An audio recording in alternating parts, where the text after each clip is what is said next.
নমস্কাৰ শিক্ষাগুৰুসকল, আপোনালোক সকলোকে মোৰ ইউটিউব চেনেল টিচাৰ্ছ কৰ্ণাৰলৈ পুনৰ এবাৰ স্বাগতম জনাইছোঁ। আমি সকলো নিশ্চয় জ্ঞাত যে বিদ্যালয়সমূহক সমাজক বিদ্যালয়সমূহৰ লগত জড়িতকৰণ কৰাৰ ক্ষেত্ৰত এক অন্যতম পদক্ষেপ হৈছে তিথিভোজন বা সম্প্ৰীতিভোজন।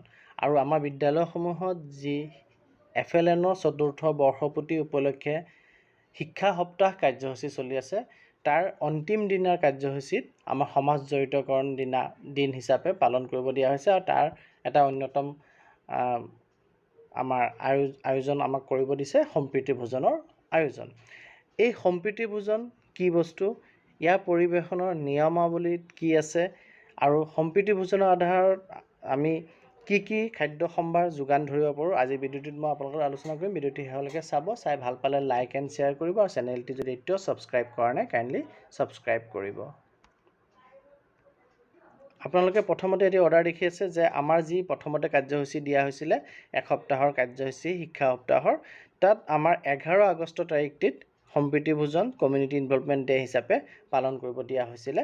কিন্তু সেই দিনাখন যিহেতু দেওবাৰ পৰিছে, গতিকে এটি নিৰ্দেশনা প্ৰকাশ পাইছে আৰু দেওবাৰৰ সলনি আমি সোমবাৰে অৰ্থাৎ 12 আগষ্ট 2024 তাৰিখে বিদ্যালয়সমূহত সম্প্ৰীতি ভোজন কাৰ্যসূচী পালন কৰিবৰ কাৰণে আমাক দিছে। আৰু তাৰ লগতে আমি এই সম্প্ৰীতি ভোজন কাৰ্যসূচী পালন কৰি থকা সময়ত আমি জিঅ'টেক ফটো উঠাব লাগিব, আৰু এপ্ৰপ্ৰিয়েটলি আমি সেই ফটোখিনি ডিপাৰ্টমেণ্টলৈ পঠাব লাগিব। সম্প্ৰীতি ভোজনৰ ওপৰতে আন এটি নিৰ্দেশনা 8 এপ্ৰিল তাৰিখে প্ৰকাশ পাইছিল, 8 এপ্ৰিল 2024, য'ত আমাৰ বিদ্যালয়সমূহক এখন ন'টিছ ব'ৰ্ড ইনষ্টল কৰিব দিয়া হৈছিলে।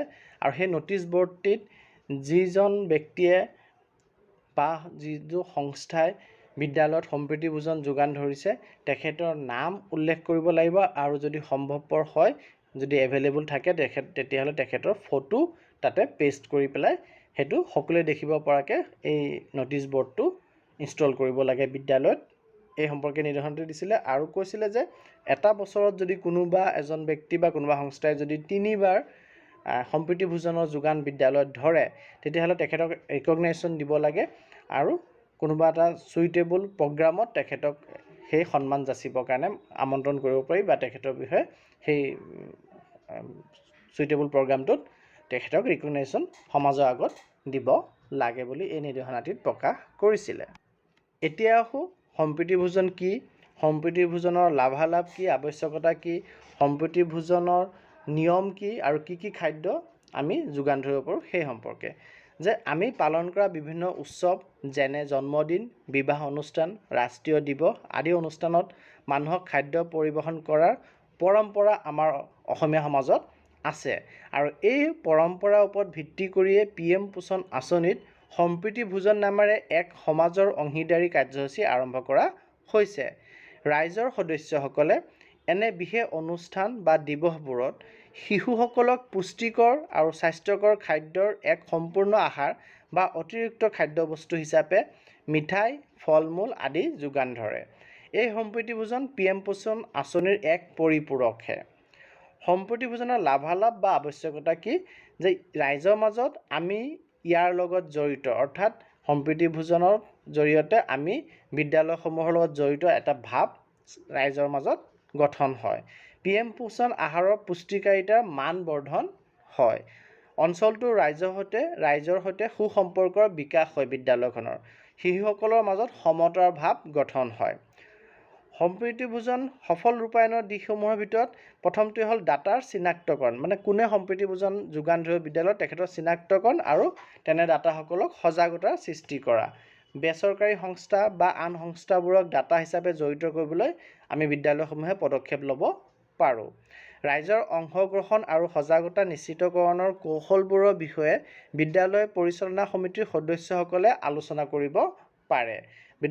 বিদ্যালয় পৰিচালনা সমিতিৰ সভাত শিশুৰ পৰিপুষ্টি বৰ্ধনত অতিৰিক্ত আহাৰৰ আৱশ্যকতাৰ ওপৰত গুৰুত্ব দি সম্প্ৰীতি ভোজনৰ প্ৰয়োজনীয়তা সম্পৰ্কে আলোচনা হ'ব লাগে।